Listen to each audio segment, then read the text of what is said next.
기도하면서 우리 하나님 보좌 앞으로 나아갔으면 좋겠습니다.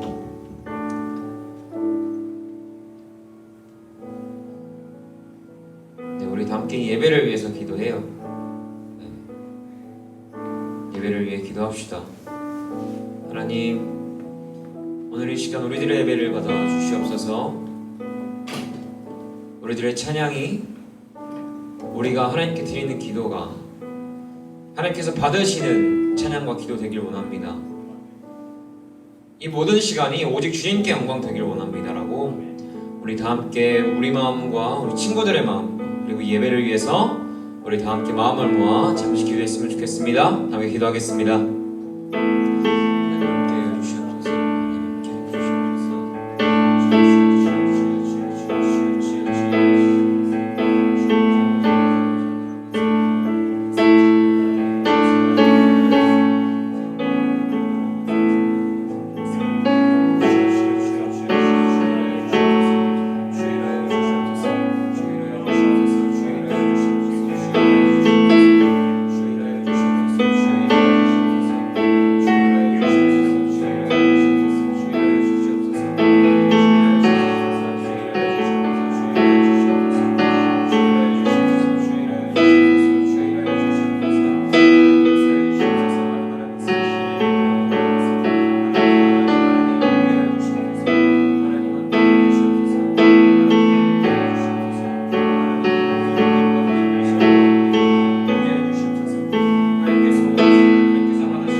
하나님 감사합니다. 저희를 오늘 이 예배 가운데 불러주심을, 이 자리 가운데 앉게 하심을 감사드립니다. 하나님, 우리의 상황이 어떻든지, 우리의 마음이 어떻든지 이 은혜의 자리, 이 예배의 자리 가운데 불러주심이 우리의 정말 큰 축복이고 은혜임을 믿게 하여 주시옵소서. 하나님께서 세우시고 하나님께서 계획하신 예배의원이 하나님 오늘 이곳 가운데 함께하여 주시고 우리들의 예배를 받아주시옵소서. 주님 감사합니다. 사랑합니다. 이 모든 말씀 우리 주 예수 그리스도 이름으로 기도합니다. 네, 우리 다 함께 찬양하고 싶습니다. 이게 좀 오래된 찬양이야. 여러분들이 알지 모르겠는데 아마 들어봤을 거예요. 네. 우리 한번 다 같이 찬양했으면 좋겠습니다. 주께 가오니 주께 가오니 날 새롭게 하시고 주의 은혜를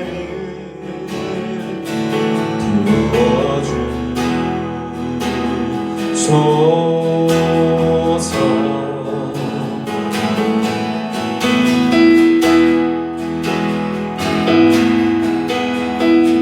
내 안에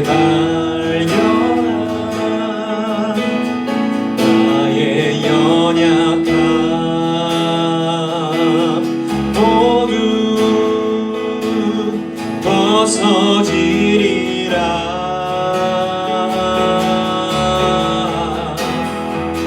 주의 사랑으로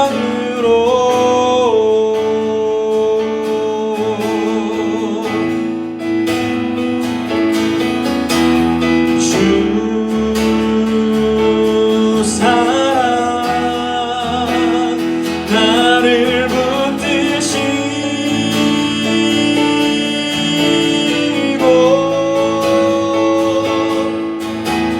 주 곁에 날 이끄소서.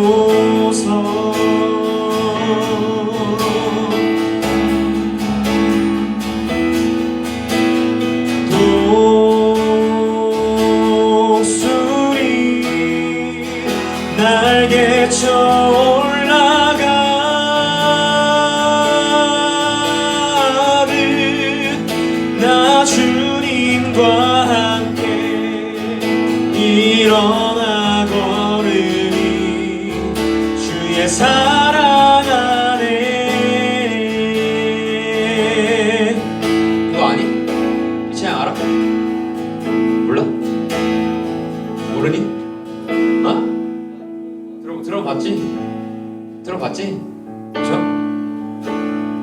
여러분 다시 한번 찬양할 때 할 수 있어요?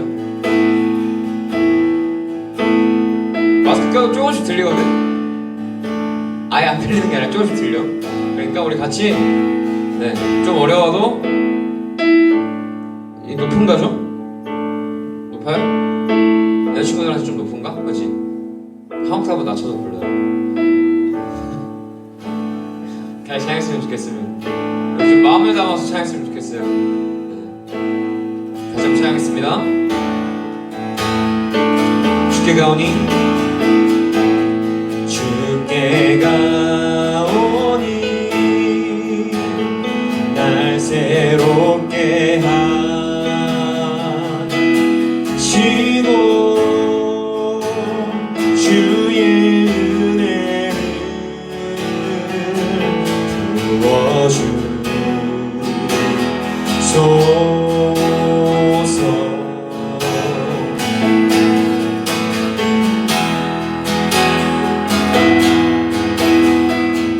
내 안에 발견한 나의 연약함 모두 벗어지리라.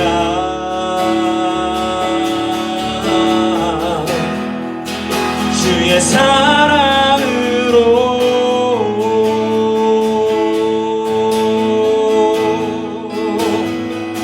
주 사랑 나를 주 사랑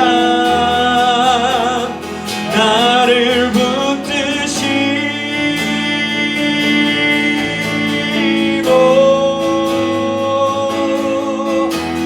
주 곁에 날 이끄소서.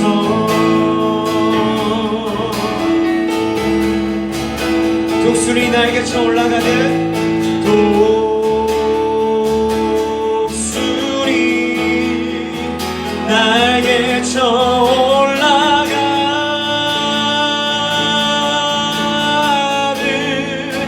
나 주님과 함께 일어나 걸으리. 주의 사랑 안에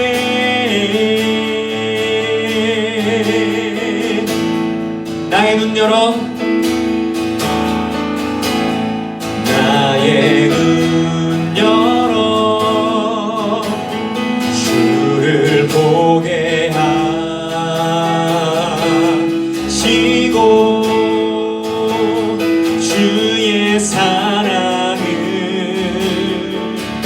알게 하소서.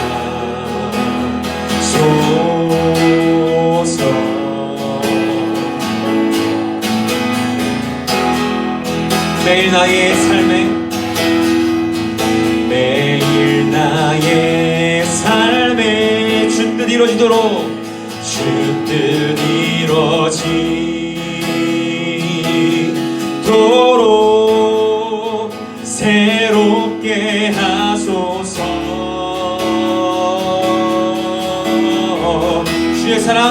주의 사랑으로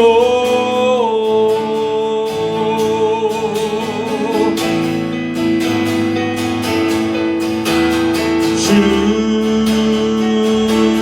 사랑 나를 붙드시고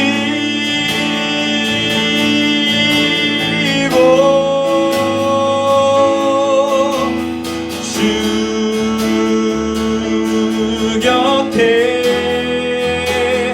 날 이끄소서.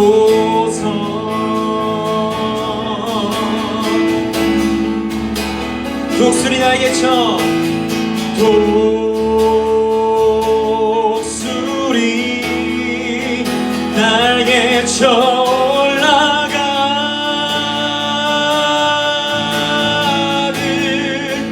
나 주님과 함께 일어나 걸으리. 주의 사랑 안에 우리 한번 더 찬양합시다. 주 사랑 나를 붙드시고 주 사랑 나를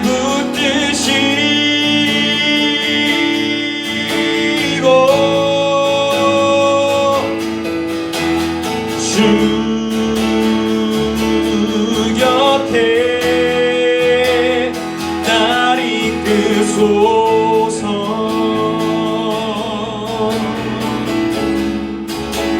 독수리 날개처럼 독수리 날개쳐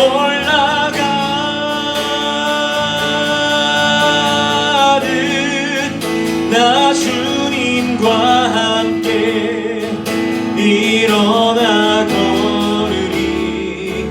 주의 사랑 안에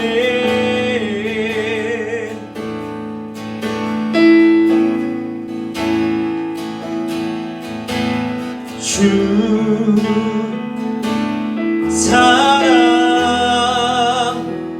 나를 붙드시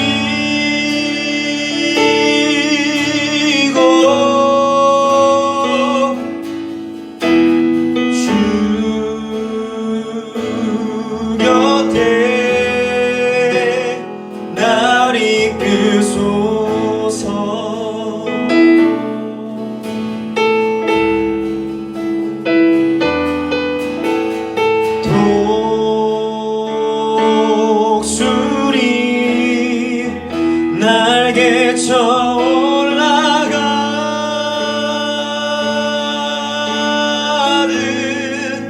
나 주님과 함께 일어나 걸으니 주의 사랑 안에. 하나님, 우리들의 삶을 돌아봅니다. 우리는 어디를 바라보고 있었습니까?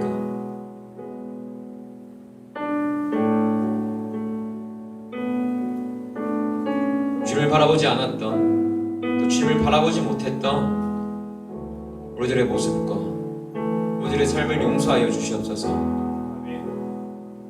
그저 몸만 건강한 것이 아니라 우리의 영이 더욱더 강건하여지고 더욱더 건강해지길 원합니다. 하나님, 우리가 비록 연약하나 하나님께서 나의 하나님 되시기에,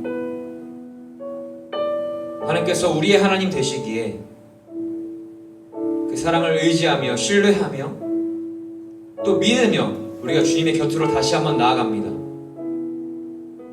주님, 우리를 받아주시고 다시 한번 새롭게 하여 주시옵소서. 다시 한번 회복시켜 주시옵소서. 주님의 사랑으로, 주님의 은혜로 우리를 다시 한번 주님 곁으로 이끌어 주시옵소서. 주님 감사합니다. 사랑합니다. 오늘 시간 우리들의 예배 가운데 함께하여 주시고 홀로 영광받아 주시옵소서. 감사합니다. 사랑합니다. 이 모든 말씀 우리 주 예수 그리스도 이름으로 기도합니다. 아멘. 자, 친구들 오늘 일어나기 힘들었어요? 자, 우리 조금만 다들 자세를 좀 펴고 기지개 한번 펼까? 우리 다들 눈이 졸려요. 지금 상준아, 너가 제일 졸려 보여. 우리 기지개 한 번만 펼까? 기지개 한 번만 펼까? 좋아. 자, 우리 친구들 지난주 말씀대로 잘 지내봤어요? 한 주도? 시험 잘 봤어? 유민아? 내일 봐? 잘 봐. 자, 잘 지냈어요? 지난주 말씀 우리 맥주 감사절을 맞이해서 우리가 하나님께 감사를 드리자고 했었죠, 그죠? 그래서 감사의 첫 열매를 드리자고 했는데 열매 드렸어요? 다 이러고 있어. 이번 주도 열심히 불평불만만 열심히 했어? 감사라고 눈꽃만큼도 없었어? 자, 그러면 우리 다시 이번 주도 해보는 거예요. 해보는 거야. 일단 마음으로 다짐하는 거야. 감사할 거리를 찾자. 감사해보자. 이러면서 힘든 상황 속에서도 불평과 불만만 하는 것이 아니라 우리가 하나님을 기억하는 친구들에게 축복합니다. 오늘 말씀은 욥의 이야기입니다. 욥은 성경에서 손꼽힐 정도로 절망적이고 힘든 일을 당한 사람이에요. 사람이 이런 일을 한 번에 다 당할 수 있나? 이럴 수가 있나 싶을 정도로 어떻게 보면 되게 불쌍한 사람이고 안타까운 사람이에요. 그래서 그 욥의 이야기를 통해서 우리가 오늘 이 시대를 어떻게 살아야 되는지, 우리의 삶이 어떠해야 되는지 깨닫길 소망합니다. 일단 욥을 보니까 1절에서 3절 말씀 보면은 욥은 어떤 사람이었냐면 온전하고 정직하여 하나님을 경외하며 악에서 떠난 자라 이렇게 쓰여 있어요. 요즘 말로 하면 완전 도덕적이야. 완전 깨끗한 사람, 흠이 없는 사람. 그리고 신앙적으로 보니까 하나님을 경외했대. 완전 믿음이 좋고 하나님을 열심히 섬기는 사람, 또 악을 멀리하는 사람, 죄를 안 짓는 사람이라고 이렇게 이해할 수 있어요. 그리고 욥에게는 이제 아들 7과 또 딸 3이 있었고, 그리고 여기 밑에 소유물 양이 7,000마리요, 낙타가 3,000마리요, 소가 500마리요, 뭐 이렇게 해서 엄청 많은 가축들을 그 당시 갖고 있었어요. 그리고 밑에 한마디면 다 끝난 거야 이제. 동방 사람 중에 가장 훌륭한 자라. 이렇게 성경에서 말합니다. 욥이 어떤 사람인 줄 알겠어요? 욥이 한마디로 얘기하면 세상적인 지위나 하나님 앞에서나 훌륭하고 참된 사람이라는 거예요. 근데 이제 8절 말씀 보니까 어느 날 이제 하나님께서 사탄에게 자랑하시는 거예요. 욥을 보면서 사탄아, 너 내 종 욥 봤니? 이런 애가 없어. 이렇게 정직하고 날 잘 따라, 날 경외하고 날 잘 믿어. 그러면서 악에 이길 줄 알아. 악에 지지 않는 사람이야. 이런 욥 보았니? 하면서 이제 하나님이 사탄에게 자랑하는 거예요. 그러니까 이제 사탄이 말하기를 9절에서 11절을 보니까 하나님, 욥이 경외하는 이유가 있는 겁니다. 욥이 그냥 하나님을 경외하겠습니까? 하나님이 욥에게 복을 되게 하사 욥의 재산을 많이 주셨기 때문에, 물질적으로 많이 불려주셨기 때문에 하나님께서 복 주시니까 욥이 하나님을 열심히 믿는 겁니다. 하나님, 한번 욥의 소유물들, 재산들을 한번 가져가 보세요. 그러면은 욥이 하나님을 열심히 믿는지 안 믿는지 한번 봅시다. 가져가면 하나님 욕하지 않겠습니까? 이렇게 이야기하는 거예요. 선생님, 이제 우리 친구들에게 질문할게요. 우리 친구들 하나님 경외합니까? 경외. 이 경외라는 단어 좀 어렵죠? 그죠? 경외라는 단어가 뭐냐면, 경외는 공경하고 두려워하는 것인데, 좀 더 쉽게 얘기하면 하나님을 주인으로 인정하고 하나님을 주로 모시고, 그리고 하나님을 따르고 있나요? 우리 친구 하나님 따르고 있어요? 따르고 있어? 끄덕끄덕 해야 되는데 양심에 걸리는 거지. 그지? 뭔가 이제 맞다고 해야 되는데 나의 삶을 보니까 아닌 것 같아. 약간 이런 느낌이에요. 자, 그렇다면 알겠어요. 우리가 근데 하나님을 따르고 인정해야 되는 이유가 뭐예요? 하나님을 따르고 인정해야 되는 이유. 사탄의 말대로 하나님께서 물질 주시니까, 하나님께서 복 주시니까, 그러니까 하나님 따르는 거예요? 또 그건 아니죠. 도리도리. 좋아요. 자, 말씀을 듣고 물질 때문이 아닌 하나님이 우리를 지으셨기 때문에, 하나님이 그 하나님인 그 자체로 경외하는, 하나님을 열심히 믿는 주바라기 친구들 되기를 축복합니다. 사탄의 시험이 시작됐어요. 먼저 이제 15절에서 17절 말씀을 보니까 갑자기 종들이 와서 이야기하는 거예요. 욥이여, 주인이여, 갑자기 종들이 죽었습니다. 누가 와서 칼로 죽였습니다. 또 심지어 불을 내려서 당신의 가축들을 다 불살라버렸습니다. 그래서 모든 재산이 없어졌다고 얘기하는 거예요.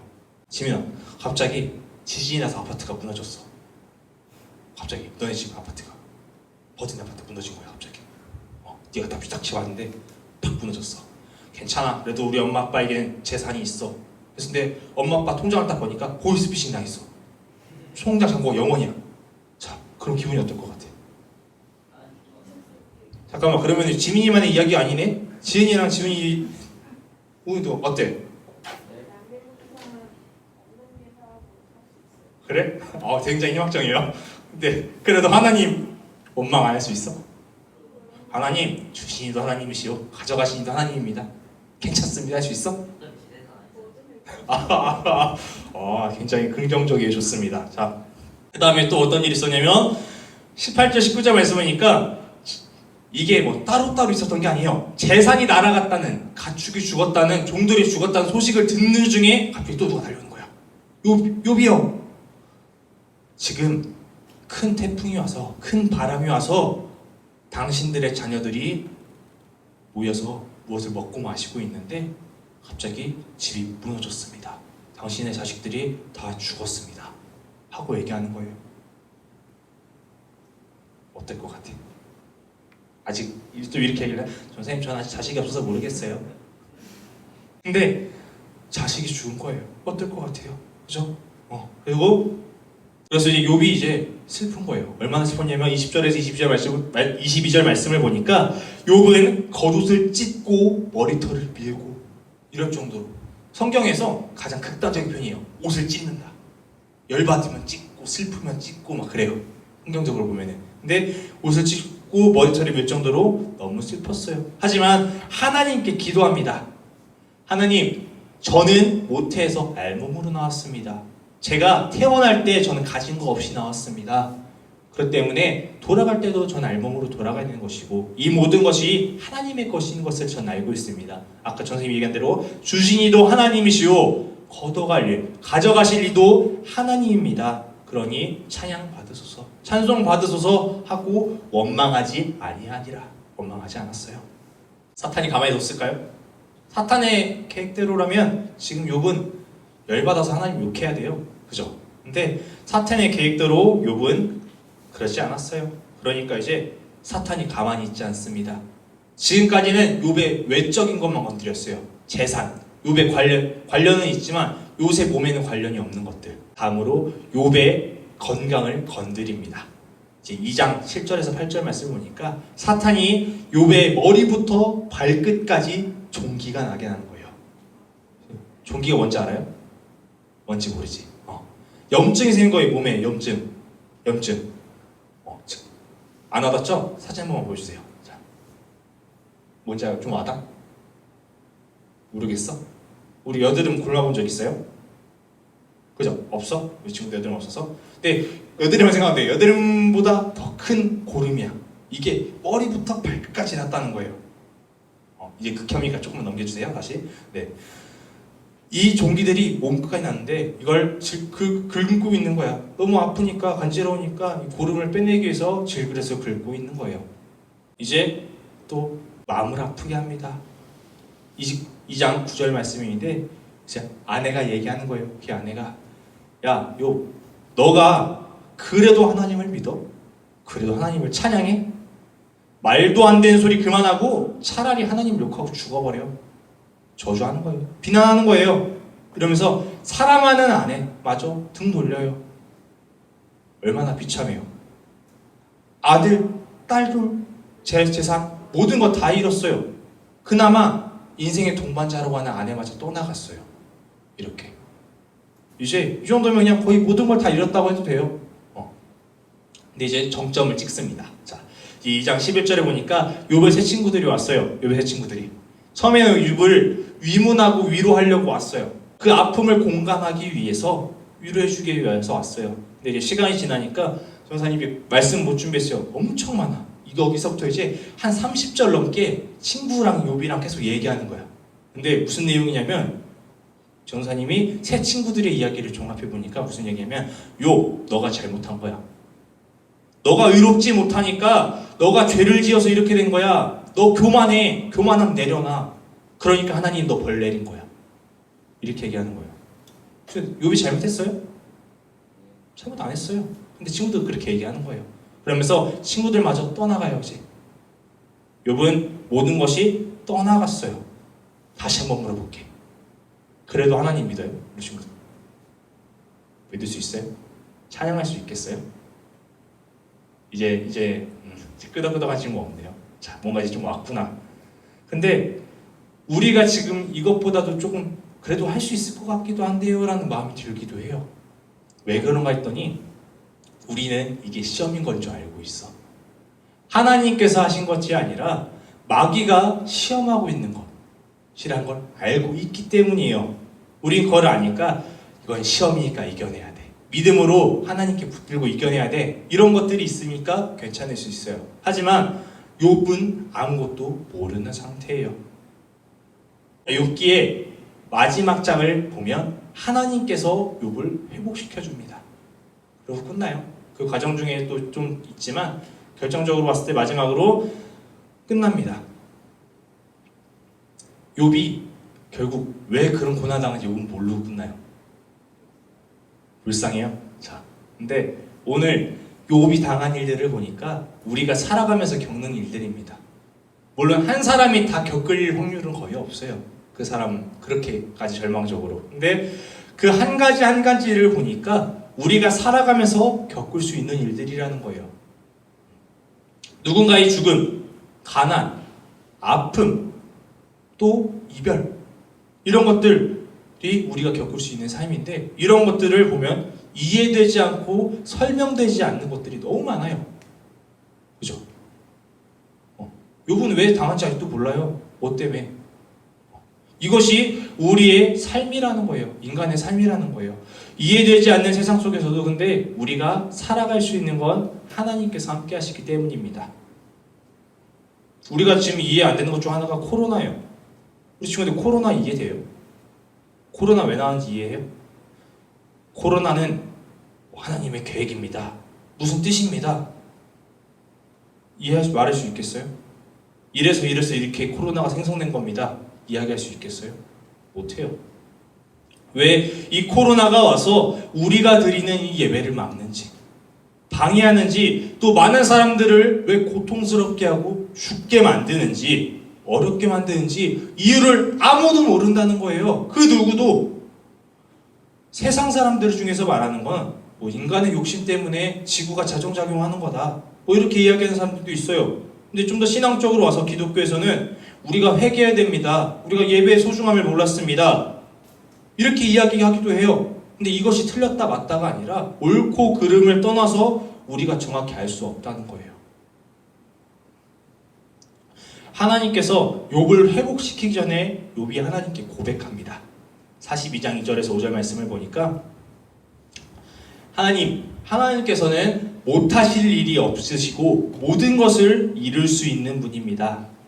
제가 지금까지 알지 못하는 것들을 말하였습니다.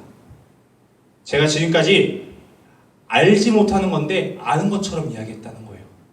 욥이 겪고 나니까 자기가 똑똑한 줄 알았는데 똑똑하지 않았습니다.